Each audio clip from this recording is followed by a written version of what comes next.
청와대는 사드 발사대 4기 추가 반입 보고 누락과 관련 조사를 진행한 결과 국방부가 4기 추가 사실을 보고서에서 의도적으로 누락했음을 확인했습니다.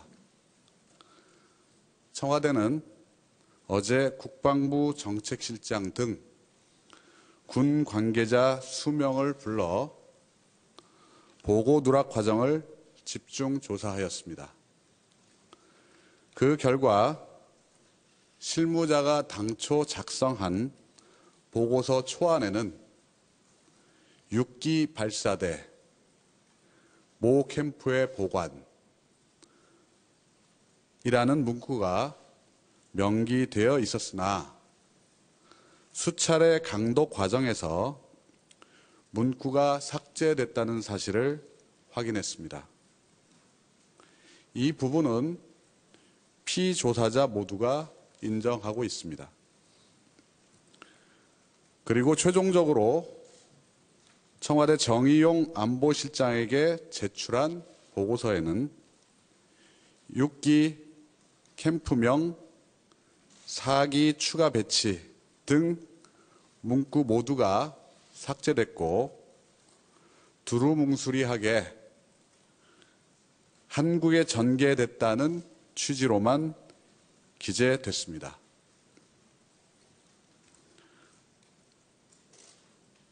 청와대가 사드 4기의 추가 배치에 대해 최초 인지하게 된 과정을 말씀드리겠습니다. 5월 26일 정의용 안보실장이 국방부 정책실장으로부터 보고를 받았으나 석연치 않은 점들이 있었습니다. 이에 이상철 안보 1차장이 보고에 참석했던 관계자 한 명을 보고가 한참 끝난 뒤 자신의 사무실로 따로 불러 세부적 내용을 하나하나 확인하던 중 사드 4기의 추가 배치 사실을 최초로 인지하게 됐습니다. 이 1차장은 27일 이 같은 사실을 정의용 안보실장에게 보고했고 정 실장은 28일 한민구 국방장관과 오찬을 함께하며 사드 4기가 추가 배치되었다는데요 라고 물었으나 한 장관은 그런 게 있었습니까? 라고 반문했습니다. 정 실장은 29일 문재인 대통령께 보고를 했고 문 대통령은 30일 한민구 장관에게 직접 전화를 걸어 사드 발사기 4기 추가 반입 사실을 최종 확인했습니다. 문재인 대통령은 국가와 국민의 운명에 심대한 영향을 미치는 사드 배치가 국민도 모른 채 진행이 됐고 새 정부가 들어서 한미 정상회담 등을 목전에 두고 있는 시점임에도 국방부가 이 같은 내용을 의도적으로 보고하지 않은 것에 대해 충격을 받았다고 표현한 것입니다. 이상입니다. 브리핑을 마치겠습니다. 1층에서 백불 진행하겠습니다. 네, 지금까지 윤영찬 청와대 국민소통수석의 브리핑 내용 들어보셨습니다. 네. 오늘은 MBN 뉴스특보 4분 모셨습니다. 4분과 함께 이야기 나눠보겠습니다. 손혁재 정치평론가, 김상민 바른정당 수원갑 조직위원장, 변환봉 자유한국당 수석 부대변인, 이동형 시사평론가 함께합니다. 네, 안녕하세요. 어서 오십시오. 안녕하세요. 안녕하십니까. 안녕하세요. 예. 네. 지금 현재 청와대 상황을 지금 전해드리면, 예, 국민소통수석, 윤영찬 국민소통수석이 사드 발사대 보고 누락과 관련한 감찰 사실을 발표를 했는데, 네. 지금 청와대에서는 오늘 해양의 날 관련해서 바다의 날이죠. 관련해서 대통령이 예, 지금 관련한 어떤 네. 입장을 어떻게 제22회 예. 바다의 날 네. 관련해서요. 대통령이 오늘 기념사를 한다고 하는데요. 관련 내용이 한 11시쯤에 기념사가 예정이 되어 있는데 만약 일찍 하게 되면 저희가 바로 생중계로 전해드리겠습니다. 네. 시간을 어떻게 좀 특정하지는 않겠고요. 네. 지금 현재까지 약간 좀 혼란스러운 부분이 있어서 앞서 좀 말을 좀 주저하게 됐습니다. 양해 네. 부탁드리고. 일단 윤영찬 청와대 국민소통수석의 브리핑 내용을 좀 정리를 해드리겠습니다. 네. 먼저 내용은 사드 발사대의 추가 배치, 보고 누락과 관련한 것입니다. 추가 반입이죠. 국방부가 추가 반입을 한 사실을 의도적으로 보고서에서 누락한 것을 확인했다라는 내용이 주된 내용이었습니다. 예, 결론은 그거였습니다. 그래서 국방부 정책실장 등 4명의 군 관계자를 조사한 결과 애초에 이 안보실장한테 국방부에서 보고한 이 초안에는 6개 발사대 뭐 이 관련한 문구들이 다 있었는데 네. 나중에 이제 수차례 강독하는 과정에서 국방부 내부적으로 강독, 그러니까 그 내부를 그 초안을 가다듬는 과정에서 이 내용이 빠졌고 네. 보고서에는 이 내용이 상당히 두루뭉술하게 배치돼 있었다는 내용만 있었다고 윤영찬 수석이 발표를 했고요. 네, 또 시간적으로도 살펴봤는데요. 5월 26일쯤에 정 실장이 국방부 실장으로부터 보고를 받았는데 좀 석연치 않아서 내부적으로 세부적인 내용을 좀 확인을 했다고 합니다. 그때 사드 4기를 추가 배치한 것을 최초로 인지했고 26일입니다. 그래서 정 실장에게 다시 보고를 한 게 27일이고요. 정 실장이 27일 오찬을 한민구 장관과 했다고 합니다. 그 후에 29일에 문재인 대통령에게 이 사실을 보고를 했고 그 다음 날이죠.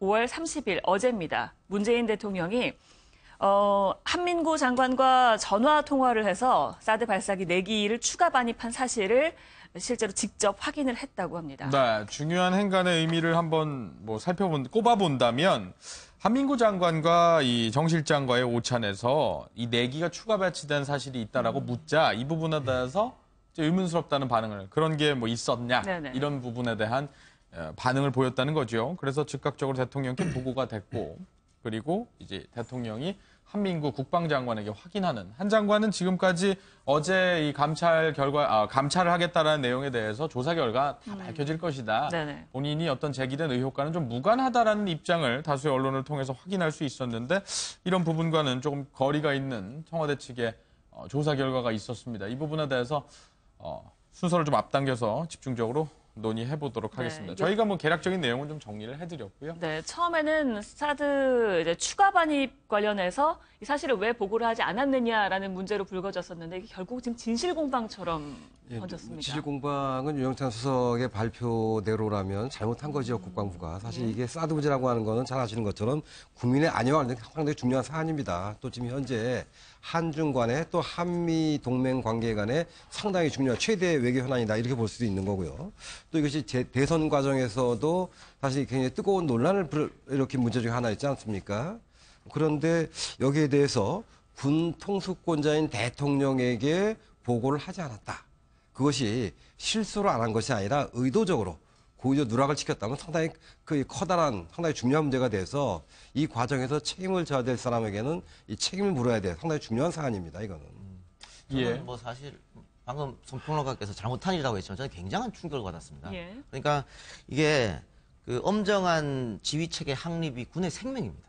군에 다 갔다 오신 분 다 아시겠지만. 그런데 지금 그게 완전히 무너졌다라고 하는 거거든요. 그러면 이것은 국방부에서 직무유기를 한 것이고요. 조금 더 나가면 대통령에 대한 항명을 한 것이고 조금 더 나가면 국기문란 행위까지 했다고 봅니다. 의도적으로 누락했다고 지금 발표를 했기 때문에 그게 맞다면 그렇게까지 표현할 수 있는 문제고요. 손평론가 지적대로 사드 문제 같은 경우에는 대통령 선거 때 국론 분열을 치열하게 일으켰던 그런 사안이고요.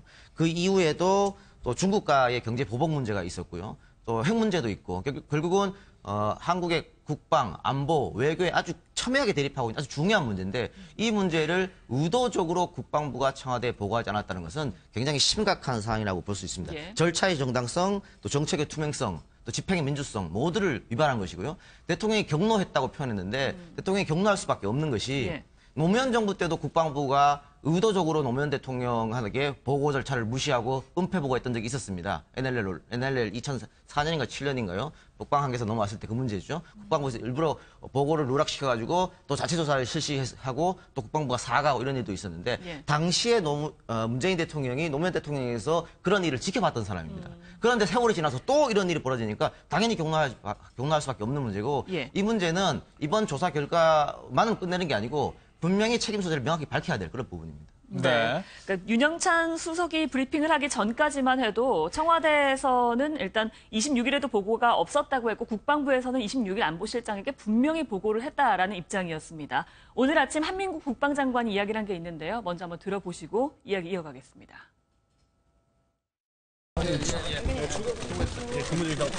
추가 발사에 관련해서 국정 기획에 보고 안 하신 이유가 있나요? 이 문제는 대통령의 말씀이 계셔서 현재 조사 중에 있으므로 그 결과를 지켜볼 일이라고 봅니다. 다른 말씀은 더 이상 드릴 말씀이 없습니다. 안보실장 따로 만나셨을 때도 얘기 안 하셨나요? 아니, 그런 얘기는 나중에 내가 말씀을 드릴 생각입니다. 네, 한 장관의 얘기까지 개략적으로 설명한 내용이지만 들어보셨는데 어떻게 보셨습니까? 일단은. 네. 지금 사실은 이런 사드 배치의 문제를 현직 대통령이 언론을 통해서 알게 된다라는 것은 굉장히 심각한 문제죠. 그죠? 그리고 사실은 이제 청와대 발표 전에는 그 논란들이 좀 있었지 않습니까? 설마 국방부에서 그거를 일부러 그렇죠. 누락해서 예. 보고했겠냐. 네네. 그리고 또 뭐 요즘에 또 이슈가 워낙 또 많다 보니까 뭐 괜시리 정치적 의도를 가지고 이렇게 이 사안들을 끌어내리는 거 아니냐라는 네네. 어떤 이제 비판도 좀 있었습니다. 예. 그런데 오늘 어찌됐든 그 발표의 근간에서 들어봤을 때는 이건 굉장히 심각한 그 일이죠. 그리고 또 이런 사태가 어쩌다가 이렇게 일어났을까를 좀 한번 생각해 볼 필요가 있다고 생각합니다. 앞서서 말씀 주셨지만은 이 내용이 뭐 항명이냐, 뭐 국기문란이냐에 대한 문제는 심각한 문제로 모두가 다 공감을 하면서 또 이 부분이 어느 정도의 중대한 일인지에 대해서는 각자의 평가에 맡기는 걸 하고 예. 저는 한 가지 좀 덧붙이자면은 그러면 왜 이 문제가 이렇게 진행됐을까에 대한 문제입니다. 이거는 제가 한 가지 우려되는 건 사드 배치가 문제가 있는 거냐. 그러면 사드 배치의 과정이 문제가 있었던 것이냐에 대한 문제인 거거든요. 예. 그런데 우리에게는 굉장히 지금 중요한 문제가 사드를 배치할 것인가 안 할 것인가에 대한 문제입니다. 그죠? 근데 이 문제에 대해서는 굉장히 심각하게 또는 중대하게 다뤄지지가 사실 않고 있어요. 그게 문제의 본질인데. 그리고 지금 사드 배치의 과정의 문제는 지난 정권에서부터도 문제 제기를 계속했고 저도 굉장히 문제가 많다고 생각하는 사람입니다. 예. 근데 또다시 배치를 하는 과정 속의 문제가 지금 이제 드러난 거죠. 이렇게 되려면 사드 배치에 대한 본질적인 문제에 대해서 문재인 정부에서도 정확하게 좀 이제 정의를 좀 할 필요가 있다. 그래서 국민을 설득을 하든 아니면 이거를 뭐 다른 조치를 하든 이 과정이 있어야지 거기에 대한 이해관계나 생각들이 많은 다른 게 이제 상충하다 보니까 과정상에서 이렇게 좀 너무나도 민망하고 또 충격적이기도 하고 놀랄 일들이 일어나는 거 아닐까. 그래서 예. 이 전반적인 사안들을 둘러봤으면 좋겠고 이 과정상에서는 분명히 문제가 크기 때문에 관련자들에 대한 여기에 그 응당한 조치들은 일어나야 될 것은 분명하게 맞지 않는가 생각합니다. 네, 지금 당 관계자분들이 나오셨습니다만 지금 바로 이제 발표가 된 거라 각 당에서 어떤 입장을 낼지 정치적으로 이것이 파장이 일지 이런 부분에 대한 생각은 자연스러울 것 같은데 아직까지는 사실 뭐 파악을 못 하셨을 것 같아요. 그거를 감안하고 듣겠습니다.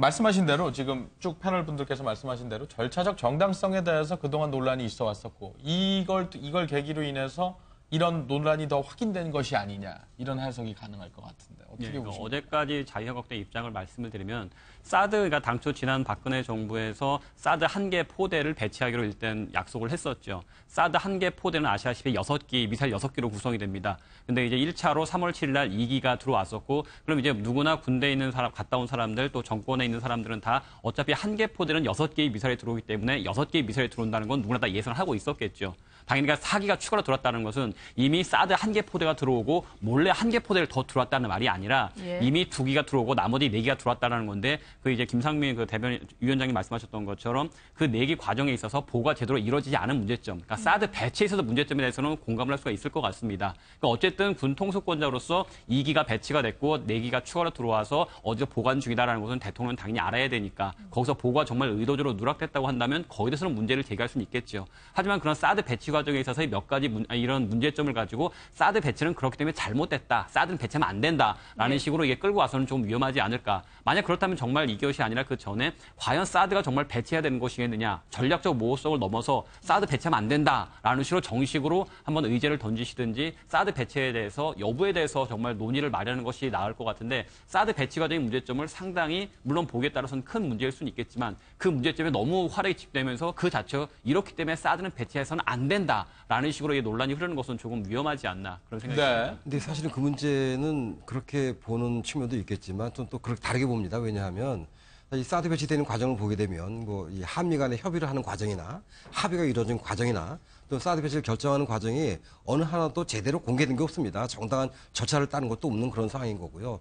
지금 현재도 대통령이 당선되자마자 바로 취임을 했기 때문에 인수위도 없었던 그런 과정에서 사실은 안보실장도 이제 임명된 지 얼마 안 되고 또 그다음에 이제 이 국정자문기획위원회가 활동하고 있지 않습니까? 그렇다면 이 문제에 대해 가지고 국방부에서 또는 이 국가안보실에 대해서나 아니면 국정자문위원회에 대해 가지고 또는 군 통수권자인 대통령에 대해 가지고 정확한 보고를 해야 되는데 그 보고를 의도적으로 누락을 시킨 거죠. 그러니까 이건 뭐냐면 현재 사드 배치에 대한 어떤 그 현 정부의 정책이 결정되기 전에 이미 사드 배치를 기정사실화 시켜놓고 그 밀어붙이려고 하는 이런 의도들이 그렇게 나타난 것이 아닌가 그렇게 볼 수 있기 때문에 사실 여기서 사드 배치에 대한 현 정부의 정책이 없기 때문에 이런 일이 벌어진 것이 아니라 국방부나 군에서 이 문제에 대해서 이 새로운 통수권자의 뭐 이 보고라든가 이런 걸 생략한 상태에서 자기들이 취했던 그대로 밀고 나가는 것이기 때문에 그게 문제가 있다고 하는 것입니다.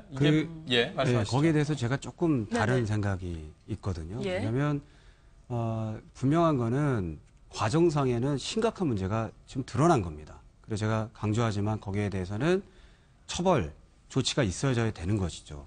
그런데 이제 여기서 우리가 이 과정 속에서 매우 중대한 본질을 잃어버리면 안 된다는 말씀을 제가 누차 말씀드리는데요. 이 누락상의 문제가 현 정부의 사드에 대한 배치에 대한 모호성에서 나왔다라고 하는 건 비약적인 건 하지만 그 정부가 꼭 정확하게 해야 될 것은 선거 전부터 사드 배치에 대해서 굉장히 모호적인 어떤 태도를 취한 건 또 사실입니다. 그리고 여기서 한 가지 되게 중요하게 짚고 넘어가야 될 문제가 왜 사드를 우리가 배치하려고 했냐에 대한 부분이에요. 그거는 지금 북한과 우리가 지금 굉장히 군사적으로 대립되는 상황 속이고 지금 북한의 김정은 아주 폭력적이고 독재자인 그 사람이 지금 핵무기 버튼을 누를 수 있는 권한을 갖고 있어요. 그럼 그거로부터 대한민국을 어떻게 보호하고 국민의 안전과 안보를 유지할 수 있을 것이냐에 대한 대안이 뭐냐라는 거예요. 사드가 아니라면 더 좋은 게 있다면은 그걸로 하면 된다라는 것이죠. 근데 현실적인 문제에 대해서 풀어갈 수 있는 대안은 제시하지 않고 그리고 또 사드에 대해서 할 것인지 아닐 것인지에 모호적 태도만 취하면서 거기서 과정상의 문제만 제기하는 것은 본질에 대한 의무와 책임을 간과하면서 또 해칠 수 있는 우려가 크다라는 말씀을 강조해드리고 싶은 겁니다. 저는 뭐 이 자리가 사드 찬반 논쟁을 한 자리는 아니고요. 저는 개인적으로 사드는 전혀 실질적으로 효용성이 없다고 생각합니다만 이제는 그걸 논하는 자리가 아니니까 일단 넘어가기로 하는 거고요.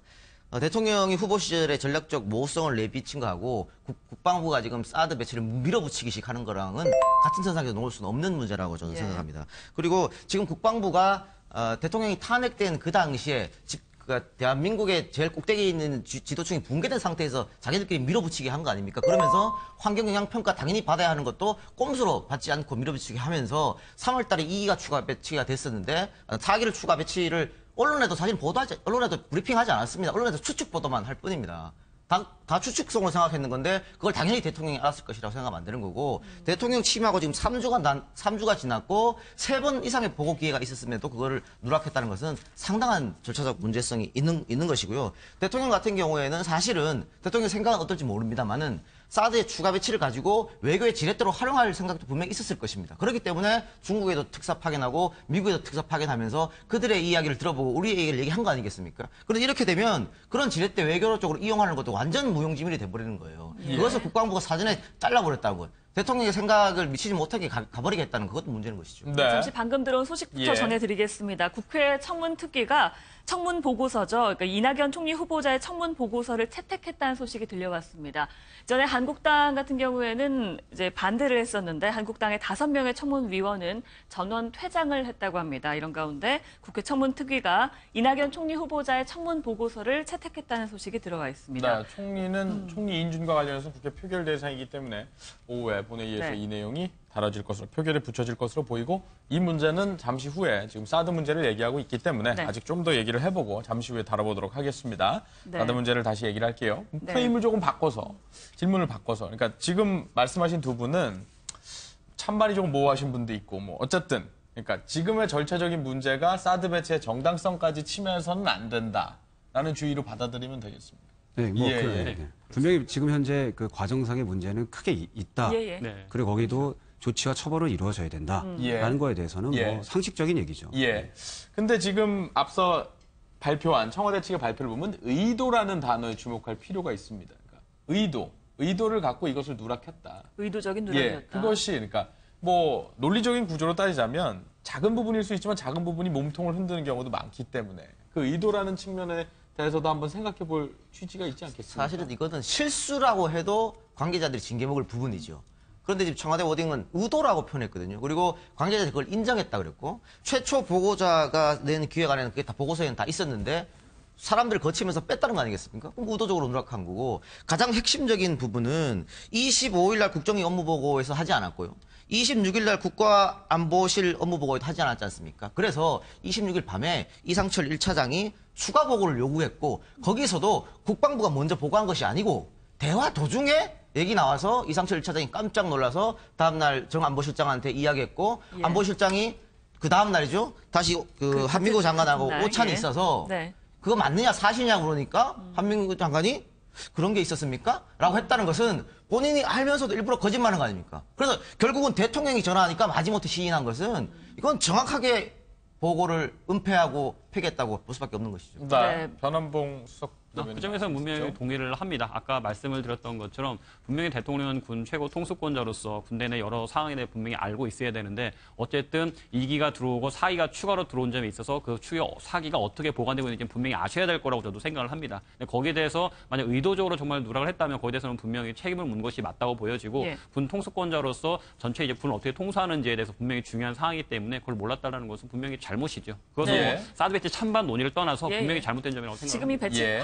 이런 과정에 대해서는 잘못이 있다는 점은 네. 모두가 공감을 하시는 것 같습니다. 네. 문재인 대통령도 전해드렸다시피 경로하면서 진실규명이 필요하다라고 얘기를 했습니다. 내부적으로 조사를 했다고는 알려지고는 있지만 만약 조사를 하게 되면 어떤 식으로 해야 할지 또 처벌이라든지 책임은 어떻게 해줘야 될까요? 글쎄, 뭐 이 문제는 이제 이 안보실이나 현재 국방부 장관은 이제 이 전임 대통령이 임명한 장관이 있는 거 아니겠습니까? 네. 그렇다면 이제 앞으로 이제 그 새로운 장관이 누가 될지 이거 상당히 궁금한 그런 상황인데 어쨌든 뭐 지금 당장 여기서 어떤 뭐 처벌 얘기가 나온다기보다는 예. 일단은 진상규명이 중요하고 네네. 진상규명한 이후에 거기에 응당 책임을 져야 될 부분에 대해서는 책임을 져야 되는 그런 거죠. 또 진상규명은 예. 어떤 수준에서 해야 되는 겁니까? 이런 경우에는. 글쎄요, 사실 이번에 이 사안이 네네. 국방개혁과 맞물리는 것이 아닌가 싶은 그런 생각이 듭니다. 예. 한 작년에도 뭐 이 사드 배치 문제 사실 우리가 지금 사드 배치를 논하는 것이 아니기 때문에 네. 그 옳으냐 그러냐를 따진 자리가 아니기 때문에 제가 얘기는 뒤에 안 하겠습니다만 네네. 어쨌든 사드 배치되는 과정에서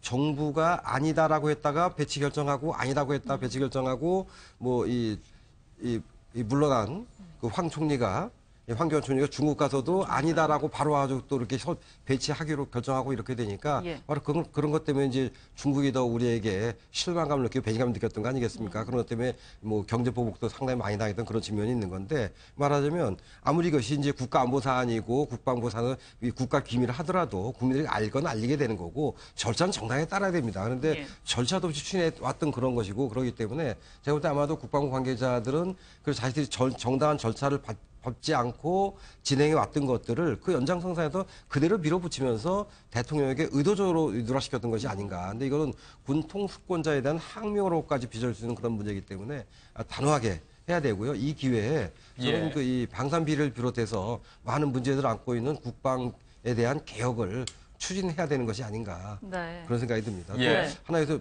들어간 건 뭐냐면 결국 우리가 전문가라는 이름으로 사실은 이제 뭐 예를 들면 이 국방과 안보 문제는 군 출신에게 맡기는 경향이 있는데 저는 이런 걸 볼 때 사실 뭐 국방부 장관이 뭐 이 안보실장과의 오찬 자리에서도 그런 게 있었습니까라고 이렇게 빼는 그런 상황이 있지 않았습니까? 이거 볼 때 결국은 이 문민 통제가 필요한 것이 아닌가. 그래서 이 기회에 국방개혁의 틀도 만들고 그다음에 이 문민 통제의 틀도 만들고 그러면서 사드 배치 문제에 대해서 그동안 누락됐던 절차 그중에 하나 바로 뭐냐면 국회에서 논의하는 거거든요. 국회 논의 절차도 다시 거쳐야 되는 것이 아닌가. 그래서 사드 배치 문제를 원점에서부터 다시 얘기할 수도 있고 한미 정상회담이 이제 다음 달에 열리게 되지 않습니까? 거기서도 이 문제를 갖다가 진지하게 논의할 수 있는 그런 다양한 그런 준비들을 해야 되는 것이 아닌가 하는 그런 생각이 듭니다. 이 문제가 불거지고 나서 이제 정치권에서 반응이 나온 게 있습니다. 물론 청와대가 오늘 아침에 방금 전에 다시 브리핑을 했기 때문에 입장이 나왔기 때문에 각 당의 입장이 이게 유효한지는 모르겠습니다만 먼저 한번 들어보시고 이야기를 이어가겠습니다. 문재인 대통령, 사드 발사대 개수도 여태 몰랐는가? 사드 한 개 포대에 6개의 발사대로 구성되어 있다는 것은 이미 알려진 사실입니다. 그런데 문재인 대통령은 이를 몰랐단 말입니까? 몰랐다면 무능한 것이고 알고도 마치 사드를 추가 배치하는 것처럼 호들갑을 떨었다면 이는 정치적 의도를 의심하지 않을 수 없습니다. 사드는 6기가 1조로 이루어졌고 적지 않은 언론에서 이미 4기도 반입되어 있다고 보도된 바 있습니다. 이런 상황에서 문재인 대통령이 충격적이라는 반응을 보이고 경로까지 한 배경에 대해 이해가 되지 않는다는 반응도 있습니다. 박근혜 전 대통령이 탄핵과 구속 파면된 상태에서 한교안 전 대통령 권한대행 시절에 이런 일이 벌어졌다는 소식을 접하고 매우 경악할 일이다. 국민을 기망한 점에 대해서 박근혜 전 대통령과 한교안 전 대통령 권한대행, 한민구 장관, 김관진 전 안보실장은 응분의 책임을 져야 할 것입니다. 예, 뭐 섣불리 예단하긴 이릅니다만 더불어민주당 같은 경우에는 입장이 크게 바뀔 것 같지는 않고요. 나머지 두 당은 뭔가 변경된 얘기가 좀 나오지 않을까 그런 생각도 좀 드는데요. 변경이 있을 것 같지는 않고요. 분명히 우리가 얘기를 했던 것처럼 분명히 사드 한 개 포대는 6개 세트로 돼 있고 6개 중에서 2개가 들어오고 4개도 이미 그 문재인 대통령 취임 전에 이미 들어와 있었던 거였거든요. 그리고 이 사드 협정에 관해서 보게 되면 한국 측은 부지를 제공을 하고 그 기계 운영 자체는 미군이 하도록 돼 있습니다. 그러니까 사실 2기는 이미 성주에 가서 배치가 돼 있고 4기는 어디 뭐 캠프 어디서 보관을 하고 있다가 다시 옮기는 걸 이제 미군들 할 일거리거든요. 만약 문재인 대통령 취임 후에 4기가 추가로 들어왔는데 거기에 대해서도 뭐 보고가 누락되고 제대로 뭐 보고 절차가 이루어지지 않았다는 큰 문제가 되겠지만 어쨌든 대통령 취임 전에 6개 다 들어와 있었고 거기서 4기가 이제 추가로 들어와서 그것이 뭐 성주로 이동하든가 그런 과정에 있어서 제대로 보고하지 않았다면 그 자체는 분명히 책임 있는 것이긴 하겠지만 이것이 경로할 일이고 여기에 대해서 정말 엄청난 뭔가 국기문란이라든가 그렇게 표현하는 것은 조금 과한 측면이 아닌가. 분명히 보고하지 않은 잘못은 분명히 있습니다. 하지만 분명히 대통령 취임 전에 이미 6개가 다 세트로 들어와 있고 이미 뭐 확인된 사항인데 거기에 대해서 왜 저런 반응을 보이시나 지나치는지 아닌가 좀 생각이 아니죠. 듭니다. 그 대통령 선거 전에 모든 6기가 완전히 들어왔다는 것은 국방부에서 공식하게 해준 게 아닙니다. 언론에서 추측성 기사를 쓴 거지. 그게 어떻게 확인된 사실이라고 이야기합니까? 공식적으로 이야기를 해주지 않았는데 기자들도 국방부에 공식적으로 요청했는데 브리핑 한 번도 안 해줬어요. 말할 수 없다고 얘기했습니다. 그거는 미군도 마찬가지, 한국군도 마찬가지였습니다. 그렇기 때문에 대통령이 취임하는 그 순간 국방부에서는 이 문제를 공식적으로 대통령한테 확인해 줘야 되는 거예요. 그런데 그걸 안 하고 일부러 계속 뭉개기 들어왔고 3번의 기회가 있었는데 그것도 뭉갰고 또 청와대에서 물어보기까지 했는데도 뭉갰고 이것은 당연히 굉장히 국기문란 사건이라고 볼 수 있는 것이죠. 네. 바른정당입니다. 지금 내용은 사실은 국방부를 대변하거나 또는 뭐 청와대 쪽의 어떤 입장을 취하는 스탠스는 분명히 아니죠. 논의 과정이. 과연 이제 지금 이 과정상의 문제가 있느냐, 사드의 문제냐 이런 얘기하는데 지금 뭐 계속 반복돼서 제가 추가적으로 얘기할 필요가 있을까 생각이 드는데 과정상의 문제가 분명히 있다라는 겁니다. 그런데 지금 이 과정상에 대한 문제를 해결을 하면 되는 일이에요. 그죠? 그리고 거기다 조치를 취하면 되는 일입니다. 네네. 그럼 사드는 어떻게 되는 거지? 이렇게 사람들은 궁금하지 않을 겁니까? 그런데 예. 계속 지금 이제 문재인 정부가 취하는 것은 전략적 모호성이에요. 계속 그래서 지금 미국과 중국 사이에서 그리고 그동안 이제 사드에서 굉장히 부정적인 이제 언급과 배치에 대한 재배치의 논의까지 이루었던 내용들을 지금 국회에 합법적으로 다 이루어진 과정을 구체 논의 과정을 해서 뭐 또 인준의 새로운 과정을 하겠다라는 식의 디렉션을 하고 발표를 하고 있단 말이죠. 그러니까 결국은 여기서 탈출구를 찾으려고 하는 여러 가지 계기로 삼으려고 하는 정치적 의도가 있어서는 안 된다라는 거를 저는 말씀을 드리는 거고요. 그리고 그거에 대해서 왜 더 정확하게 솔직하게 얘기하지 않냐라는 겁니다. 네. 그리고 이걸 계기로 해서 국방 개혁하고 또 적폐 해소하는 건 당연한 일인데 이걸 계기로 해서가 아니라 원래 그것은 해야 되는 일이고요. 또 더불어서 이걸 계기로 뭐 해야 되냐면 사드에 대한 명확한 입장 그리고 또 정부의 의지, 국군 최종 통수권자로서의 안보에 대한 대안, 예. 구체성에 대해서 얘기를 해야 되는 거예요. 이걸 계기로 해서. 근데 이걸 계기로 해서 여러 가지 정치적 사안들을 덮으려고 한다든지 미스 디렉션을 하려고 든다든지 또 이 계기를 통해서 뭐 줄타기를 하려고 한다든지 그리고 외교가 사드를 가지고 미국하고 중국하고 그걸 가지고 뭐 외교의 중심이 되는 것은 맞지가 않아요.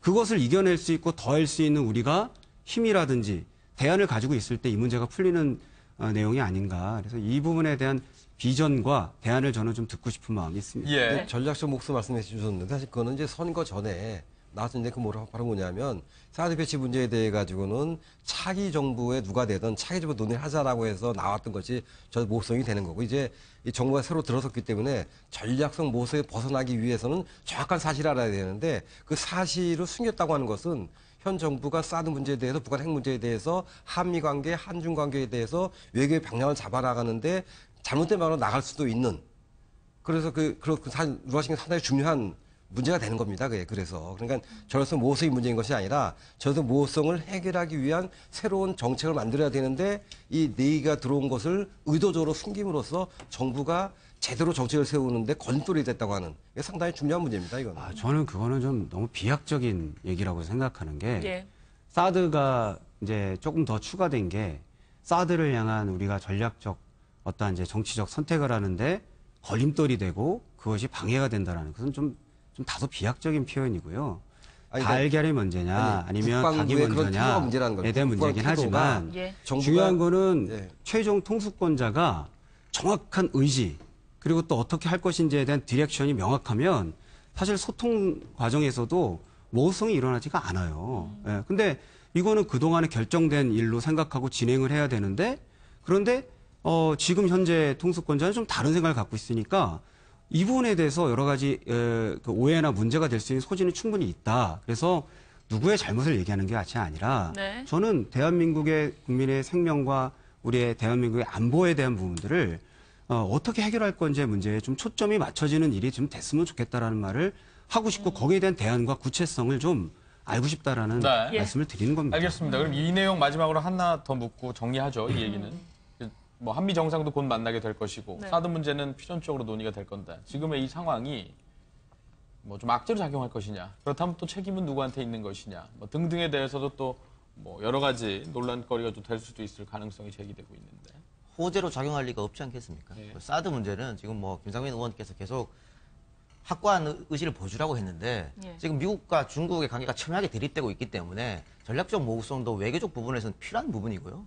대통령 같은 경우에는 후보 시절에는 뭐 전략적 모호성 얘기했습니다만 또 끊임없이 그전 정부 때 국민들 동의를 받지 않고 전략적 모호성이 있었기 때문에 사드 문제는 합의문 하나 없지 않습니까? 그래서 국민들 합의가 필요하고 또 국회 인준 이야기도 했지 않습니까? 근데 국민들 여론도 다음 정부로 넘기라는 게 대다수였는데 국방부 그냥 물건 넘어간 거 아닙니까? 그 연장선상에 지금 이런 사태가 터진 것이고 결국은 한미 정상회담 얼마 남지 않은 상황이고 뭐 이제 한일 정상회담, 한중 정상회담 많이 남아 있습니다. 근데 우리 국내 문제가 이렇게 시끄럽게 되면 당연히 외교 문제에서 영향을 미칠 수밖에 없는 상황인 것이죠. 그래서 이 문제에 대해서는 지금 어쨌든 조사가 일단은 1차 조사가 끝났으니까 조사할 게 더 있으면 확실히 조사해서 명백하게 잘잘못을 가리고 처벌할 사람 있으면 처벌받고 그게 중요한 거겠죠. 네. 지금 앞서 저희가 잠깐 예고해드렸던 문재인 대통령은 바다의 날 기념 관련해서 이 군산시 새만금에 참석을 해서 새만금 개발 사업은 신선한 정책 실주도로 챙기겠다라는 얘기 저희가 앞서 자막으로 전해드린 바 있고 세월호 문제는 반드시 짚고 넘어가야 할 과제라는 점을 다시금 재강조했다라는 점 저희가 네. 다시금 소개해드리겠습니다. 네, 이어서 청문회 전국으로 좀 넘어가 보겠습니다. 이낙연 총리 후보자의 청문 보고서가 채택됐다는 소식을 방금 전에 전해드렸는데요. 오늘 오후에는 국회에서 표결을 한다고 하죠. 먼저 관련 내용 영상으로 보시고 이야기 나눠보겠습니다. 이낙연 총리 후보자에 대해서는 국민적 여론도 처리해야 된다라는 것이 압도적인 상황이고 또 한편으로는 국정 공백이 장기화되는 것은 바람직스럽지 않고 걱정스럽다라는 것이 또 국민들의 여론이기 때문에 야당으로서의 견제 역할은 지난 청문회 과정에서 충분히 했다고 보여지고요. 저희 자유한국당은 이낙연 국무총리 후보자에 대한 인사청문 결과 도저히 이 상태로는 임명에 동의할 수 없다는 결론에 다다랐습니다. 새 정부의 원만한 출발과 진정한 협치 정신을 구현하기 위해 문재인 대통령은 결자 해지의 차원에서 이낙연 후보자의 총리 지명 철회를 요구합니다. 네, 바로 자유한국당 측에 여쭤보겠습니다. 네. 표결에도 그럼 참석 안 하는 겁니까? 예, 현재는 표결에 불참하는 것을 고려하고 있다고 했고요. 인사청문회 채택할 때도 자유한국당 소속 청문위원 5명이 전부 다 퇴장을 하셨다고 하셨죠. 예. 그러니까 문재인 대통령께서 후보 시절부터 이제 5대 원칙에 배제될 경우 인사를 하지 않겠다라는 입장을 상당히 강조를 하셨었고 문재인 정부의 인사는 이전 정부와 분명히 다를 것이다. 아주 정말 도덕적으로도 훌륭하고 능력 있는 분들이 임명되실 거라고 말씀하셨지만 예. 사실 여러 후보들 같은 경우에 뭐 지난 정부에도 사실 잘못된 인사가 많았지만 이번 정부 역시 별반 다르지 않는가라는 생각들을 많이 할 것 같습니다. 그러면은 후보 시절 내세웠던 그런 인사 원칙이 상당수 퇴색된 상황인데 그럼 본인께서 결자해지 입장에서 정말 그럼 대국민 그 비서실장을 통한 것이 아니라 대국민 사과를 해가면서 어떤 그 새로운 원칙을 제시를 하시든지 어떤 모습을 보여야 되는 건데 일단 인수위 기간이 없고 지금 부족하니까 정권을 위해서 일단 통과시켜달라. 이것은 네. 지나치지 않느냐라는 입장입니다. 바른정당은 예. 당론이 있습니까? 이 사안 관련해서? 일단은 참여 하죠. 표결에 참여해서 반대 의사를 표하는 것으로 알고 있습니다. 예.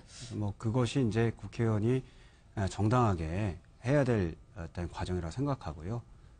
지금까지 알고 있는 건 제가 그렇게 이해하고 네. 있습니다. 표결 참여해서 자유투표 아니었나요? 당론은 반대였어요. 예. 네, 뭐 그런데 이제 거기에 대해서 대다수의 의원들이 이제 문제에 대한 제기를 하고 있는 상황으로 알고 있습니다. 그러니까 당론이라는 것이 어떤 이제 시청자 여러분들께서 받아들이시기에는 그 당내 어떤 통일된 구속력을 가지는 아니다. 근데 이제 말씀을 이제 조금 정리해서 여쭤보면 네. 그런 방향으로 가야 되지 않겠냐라는 다수의 의견 일치는 있었으나 예. 실제 표결할 때는 자유투표에 네. 맡기는 거다 뭐 이렇게 이야기했습니다. 제가 뭐 일단 지금 현재 당론의 정확한 내용에 대해서 네. 아직 이제 정확한 인식 숙지가 안 네, 되어 있는데 네, 네, 네. 제가 알고 있는 범위는 거기까지입니다. 예, 네, 알겠습니다. 뭐 바른정당의 당내 중진 의원도 이 후보자의 자격 문제가 아니라 대통령의 약속 위배 문제라는 취지다 뭐 이런 인터뷰를 한 것 본 적이 있거든요. 그게 좀 이해가 갈 수 없는 거예요. 뭐 바른정당 의원들뿐만이 아니고 자유한국당 의원들도 네. 지금 각종 매체 나가서 그런 얘기 하더라고요.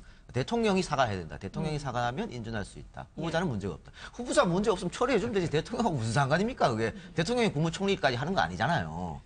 그리고 대통령이 사실 그 문제에 대해서 본인뿐만이 아니고 비서실장도 사과를 했고요. 민주당 원내대표도 사과를 했지 않습니까? 그래서 대통령이 차마 사과라는 말을 안 했지만 국민한테 좀 해명하고 야당한테 바란다. 협조까지 예. 요구했지 않습니까? 그건 사과를 바라보면서 대승적 차원에 받아주고 네. 이렇게 하면 되는데 그게 안 된다고 하면 이건 누가 봐도 정권 초기에 발목 잡기나 대통령 흔들기밖에 안 되는 거 아닙니까? 사과하면 인준처리 이게 대통령 흔들기 아니면 뭐가 있어요? 예. 그 얘기는 제가 박근혜 정부 시절에 박근혜 정부에서 계속했던 이야기, 국회에서 발목 잡고 국회가 정말 기득권이다. 뭐 이런 식의 얘기가 떠오르는 얘기인 것 같고. 그때는 후보자가 문제가 많았잖아요. 그래요. 그리고 또 문제가 있었습니다. 예. 그래서 저도 굉장히 반대하고 제가 국회의원 시절에 총리 후보자 같은 경우는 적극적으로 반대해서 인사 철회를 시킨 경우도 있습니다. 네네. 여당이었음에도 불구하고. 근데 아까 이제 우리 평론가께서 말씀해 주셨지만 후보자가 문제가 없지 않죠. 문제 있는 거 다 알지 않습니까? 게다가 우리 대통령께서 그 부분은 비리라고 간주까지 하시면서 5대 비리에 해당하는 요소들이 많이 나온 거지 않습니까? 그런데 지금 대한민국이 뭐 여러 가지로 현재 해결해야 될 문제가 많기 때문에 그 부분에 대해서는 협의와 과정이 있는 거 아니겠습니까? 그래서 그 부분은 이런 겁니다. 대통령께서 나는 적폐소하고 비리 없는 거 하겠다라는 걸로 득표를 얻은 거고 국민으로부터 마음을 얻은 거 아닙니까?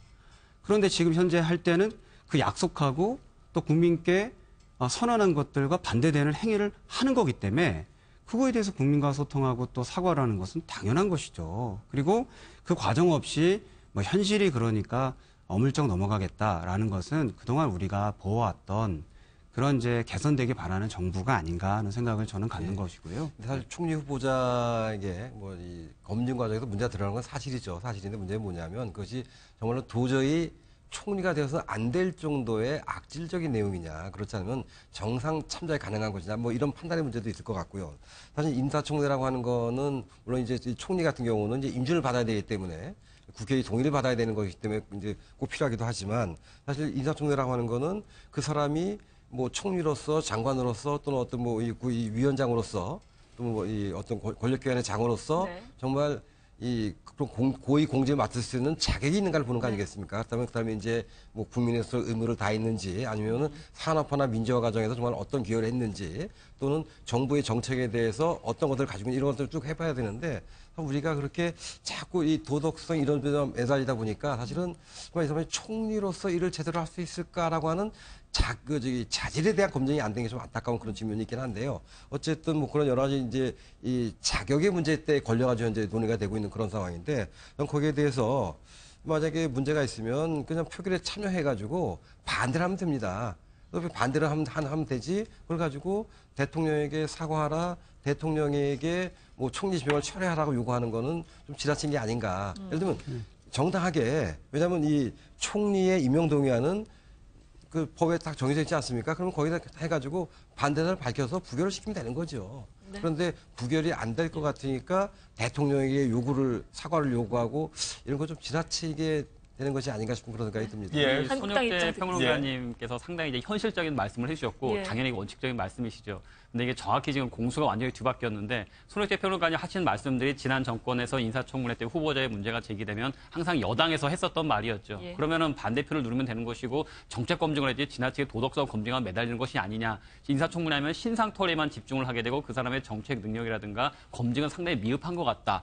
그 당시 여당에서 항상 했었던 얘기였습니다. 거기에 대해서 문재인 대통령이 얘기했었던 것은 그런 거 다 대놓고 일단 5대 원칙을 강조하면서 우린 다른 모습을 보여주겠다. 그 모습을 너무나 강조했습니다. 적폐청산이라든가 그런 문제에 있어서는 확실히 다른 모습을 보여주겠다라는 말씀을 가장 많이 하셨는데, 어느덧 집권하신 이후에 바로 이제 문재인 대통령 역시도 지난 정부의 모습을 그대로 답습하고 계시거든요. 그럼 거기에 대한 반성을 충분히 하셔야죠. 야당에서 때는 그렇게 매섭게 공격을 하셨다가 이제 여당이 되고 나니까 현실론을 들고 나오면서 그럼 국회에서 표결로 반대를 하시지 왜 그러느냐. 능력을 검증해달라. 도덕성에 얽매이지 말아달라. 이것은 지난 정부와 아무것도 달라진 것이 없는 것 같습니다. 아니 그렇게 말씀하시면 우리 시청자들이 지난 정권 후보자들하고 지금 후보자라고 똑같다고 생각하십니다. 그렇지 않잖아요. 지난 정권에는 지금보다 문제점이 정말 많았지 않습니까? 예를 들어서 지금 위장전입이 크게 문제되는데 지난 정권에서 위장전입하고 지금 위장전입하고 질 자체가 다르지 않습니까? 지금 예를 들어 문제가 되고 있는 인사들이 부동산 투기를 위한 위장전입을 했다든가 자녀들을 파락군에 입학시키기 위해서 다른 사람들을 피해주기 위해서 위장전입을 했다 그러면 저부터 나서서 반대합니다. 그런 게 아니지 않습니까? 단순 주민등록 위반의 어떤 위장전입인데 그 워딩 하나 자체 가지고 지난 정권하고 똑같다고 부패하는 사람이랑 뭐라고 치면 안 되는 것이죠. 좀 말씀을 좀 드리고 싶은데요. 그러면 이번 정부가 박근혜 정부보다 잘하면 되는 건가요? 우리 대한민국이 그렇게 가면 되는 건가요?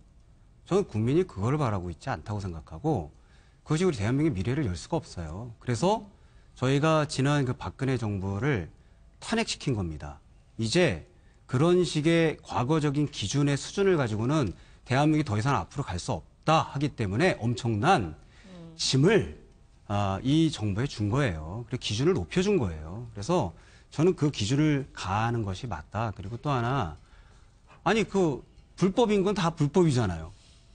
근데 뭐 조금 덜 불법이고 더 많이 불법은 또 어디 있는 거고. 또 하나는 그러면 일반적 국민은 그 소위 말하는 5대 원칙의 적용을 안 받습니까? 다 받잖아요. 국민들이 다 적용받고 그거에 대한 처벌도 받는데 왜 고위공직자나 또는 뭐 그 나라를 위해서 일한다고 해서 그에 대한 적용에 대해서 엄격하게 받지 말아야 되는지 그러면 국회의원 대통령은 신호 위반하면은 뭐 의도상이니까 신호 위반에는 딱지 띄면 안 되는 건가요? 같이 법은 모든 만인에게 평등한 겁니다. 그리고 게다가 그것을 내가 하겠다라는 약속과 의지를 가지고 있는 데는 엄청난 어떤 이제 그 책임과 도덕적 기준이 쓰는 것이죠. 그래서 저는 그 부분에 대해서는 좀 다른 의견을 좀 얘기하고 싶고요. 또 하나는 들어가서 표결하면 된다. 아니 이렇게 무책임한 얘기가 어디 있습니까? 네. 그 얘기는 뭐냐면 뻔히 표결하면은 민주당이 원하는 식으로 되고 그러면 야당과 협치와 협의를 하겠다라는 그런 정신은 도대체 어디 간 겁니까? 아니 민주당이 120석밖에 안 되는. 아니 그러니까 국민의당과 얘기했는데 그 외의 당에 대해서도 설득하고 함께하는 과정이 있어야죠. 그러니까 지금 계속 설득하고 함께하는 과정이 있는데 반대하는 것이잖아요. 맞아요. 그게 힘든 거예요. 통치가 그래서 힘든 거예요. 통치가 힘들지 않고 쉽게 하려고 하니까 계속 그거는 정치적인 논쟁과 분쟁으로 가고 지난 정부도 그렇고 이번 정부도 그렇게 되지 않기를 바라는 거예요. 말은 그렇게 후보자가 문제가 있다고 하면 대통령한테 사과를 요구할 게 아니고 표결에 가서 이 후보자 안 됩니다라고 소신껏 투표하는 것이 맞다라고 하는 게 그게 정치이고 그게 바른정당은 그렇게 하는데요. 아니겠습니까? 바른정당은 그렇게 해요. 그것도 맞는 과정인데 그 과정 전과 후에 통치 과정이 선거는 51대 49예요. 편가르기지만 통치는 51%를 받은 사람들이 100%를 만들어 가는 겁니다. 그러기 위해서는 다르고 나하고 반대되고 그리고 또 설사 나를 공격하는 사람들도 국민이에요. 그리고 의견입니다. 예. 그것들을 어떻게 조화시킬지 노력하는 것이 통치고 그 어려운 짐을 맡기는 거 아니니까 그러니까 그 통치권자에게 막대한 권한과 힘을 주는 거라고 저는 생각을 하거든요. 지금 말씀을 해 오시는 것처럼 일단 민주당은 찬성을 할 것으로 보이고요. 국민의당도 대승적으로 협조를 하겠다라고 얘기를 했기 때문에 통과를 할 것이다라는 현실적인 얘기에는 지금 그렇게 공감을 하고 계시는 것 같습니다. 네. 네, 한국당이 표결에 참여 안 하는 이유에 대해서 이야기를 할 때 정우택 원내대표가 강경화 김상조 후보자의 자진 사퇴나 아니면 대통령의 지명 철회가 필요하다라는 얘기를 했거든요. 이 부분이 그럼 된다면 표결에 참여를 하는 겁니까? 그렇죠. 사실상 뭐 자박에도 선택지를 내밀었다고 얘기를 하는데 예. 뭐 이제 이낙연 총리 후보자에 대해서는 이제 국민의당도 찬성을 하고 있지만 강경화 김상조 후보에 대해서는 반대하고 계시죠. 예. 뭐 착한 위장죄임, 나쁜 위장죄임을 아까 이동엽 평론가님 말씀하셨지만 강경화 그 후보자의 위장 저집은 교장 선생님 집에 위장죄임 한 거기 때문에 정말 나쁜 위장죄임이라고 생각을 합니다. 거기에 대해서는. 그러니까 어느 정도니까 뭐 이제 협상을 하게 된다면 적어도 그러면 이낙연 총리에 대해서 인정을 한다면 예. 적어도 강경화 김상조에서는 야3당이 모두 반대하고 있으니까 들어가서 반대해서 부결시키는 모습을 원하지는 않으실 테니까 거기서 일정 부분 정치적 협상력을 보여주는 거죠. 네. 예. 근데 정치적 협상력이라고 말씀하셨는데 저는 안타까운 게 지금의 정부는 민주당에서는 민주정부 3기라고 얘기합니다. 김대중 노무현 정부에서 세 번째 문재인 정부인데 김대중 정부 때도 6개월 동안 국무총리 인준 안 해준 게 구새누리당 지금의 자유한국당이죠. 노무현 정부 때 첫 총리 어떻게 했습니까? 그때도 대북송금 특검 가지고 딜했죠.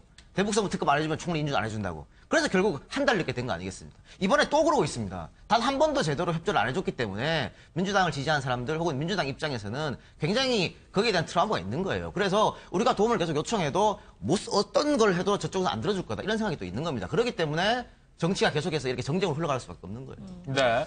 그러니까 표결에 뭐 참석은 하시지만 여러 가지 의미를 생각해 봐야 된다. 뭐 이런 말씀이신 것 같은데.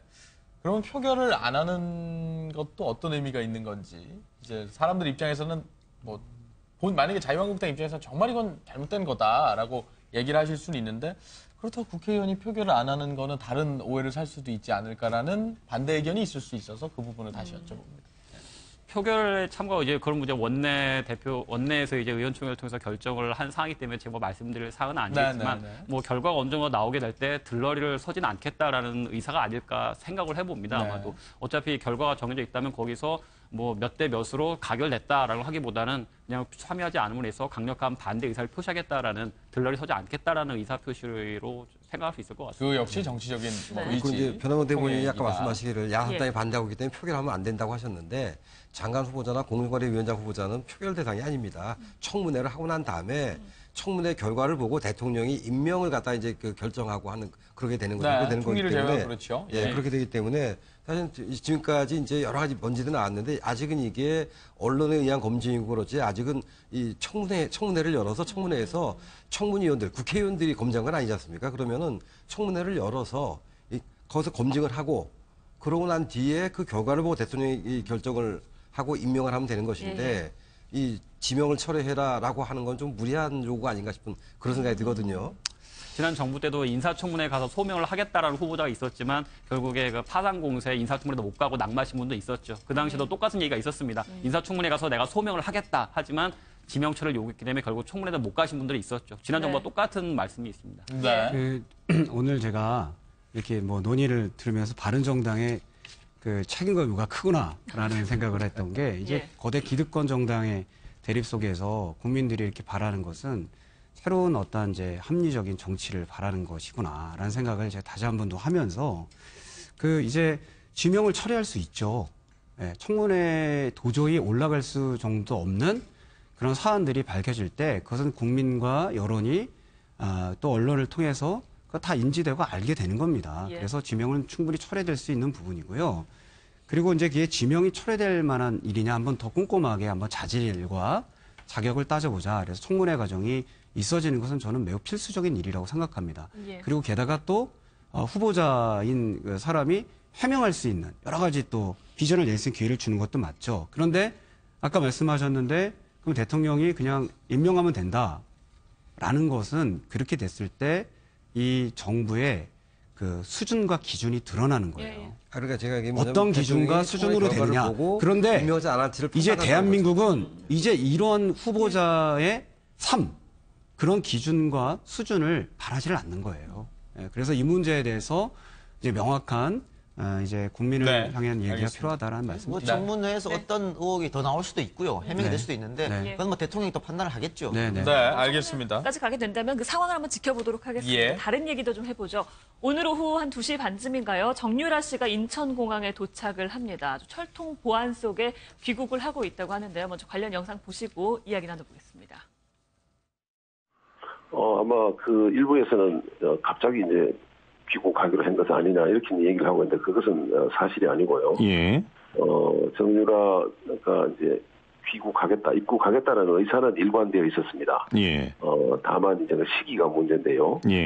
한창 최기이트 사건으로 수사가 뭐 긴박하게 돌아가고 탄핵이 이루어지고 이런 상황에서는 변호인 입장에서는 이럴 때 들어오는 것이 적절하다고 그렇게 조언을 할 수가 없습니다. 그리고 이제는 여러 가지 상황이 다 정돈이 되어 있기 때문에 유라가 들어와도 충분하다. 이제는 들어올 시기가 됐다. 이렇게 조언을 한 겁니다. 그래서 갑자기 어떤 하거나 그런 건 아닙니다.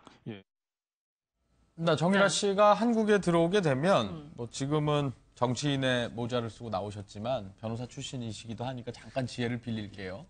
도착하게 되면 어떤 절차를 밟게 됩니까?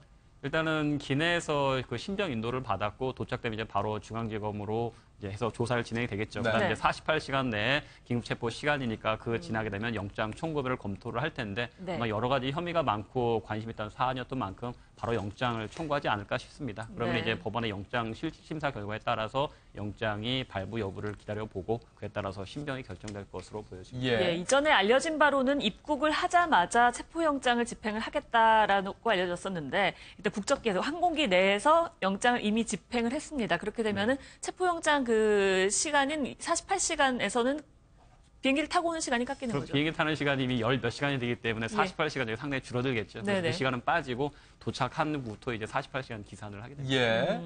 이동영 평론가께 좀 여쭤보죠.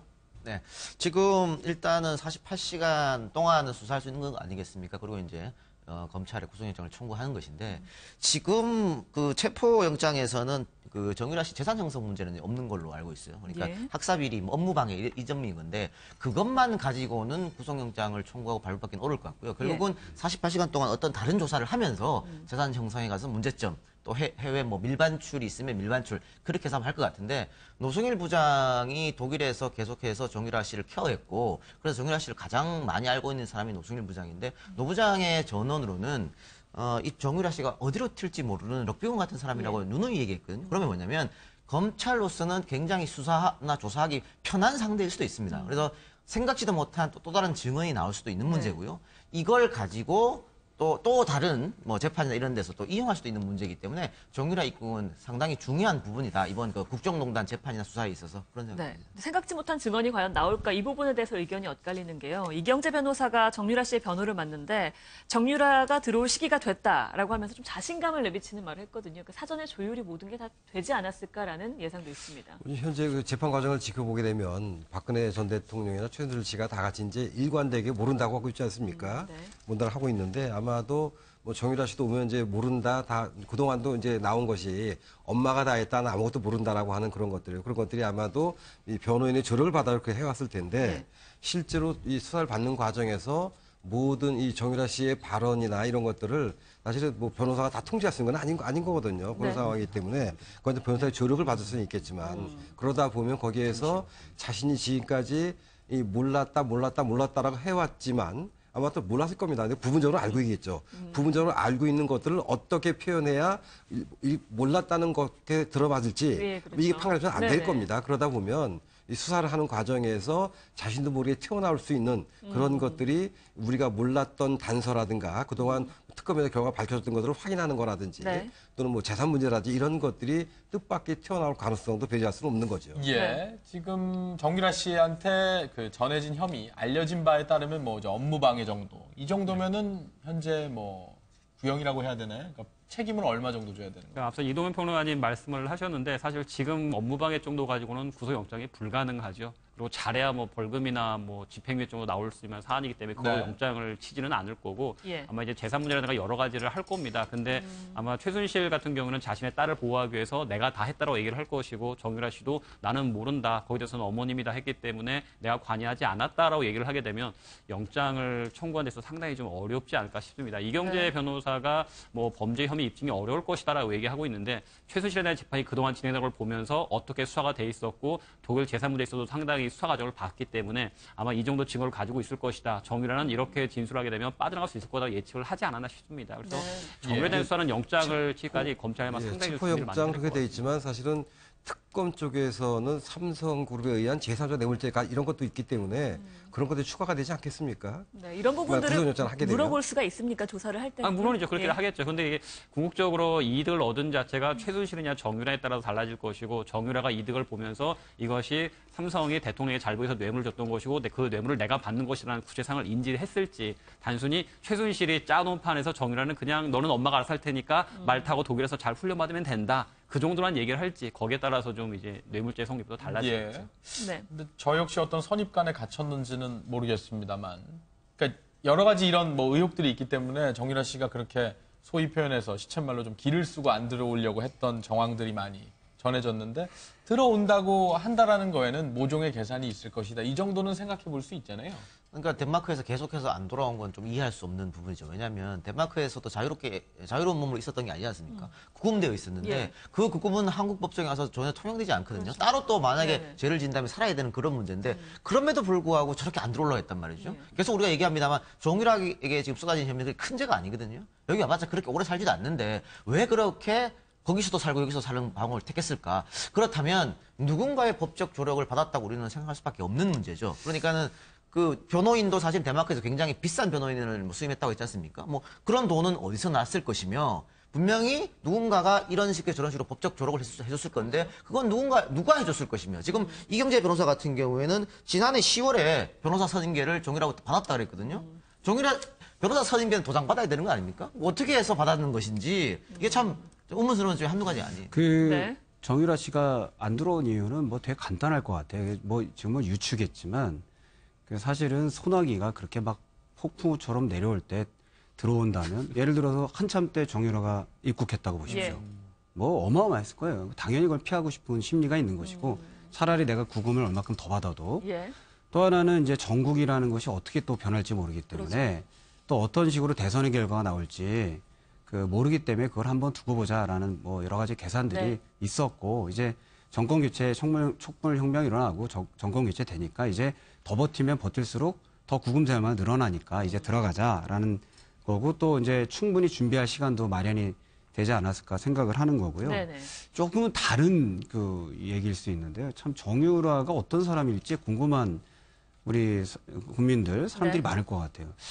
좀 다소 의아하고 독특하고 네. 좀 이상한. 그러니까 어떤 저 사람의 멘탈은 어떤 멘탈일까? 예를 들면 오늘도 뭐 몇몇 언론에 나왔지만 예, 예. 스마일 티셔츠를 네네. 굉장히 과장되고 큰 티셔츠를 입고 그냥 어디 오래간만에 한국에 들어오는 것처럼 들어왔단 말이야. 아무 일 없듯이. 저 사람은 도대체 무슨 생각을 하고 있는 사람일까? 네. 그리고 좀 약간의 이렇게 얘기하는 이 메시지들을 봐도 훈련된 메시지들을 하거든요. 그래서 예.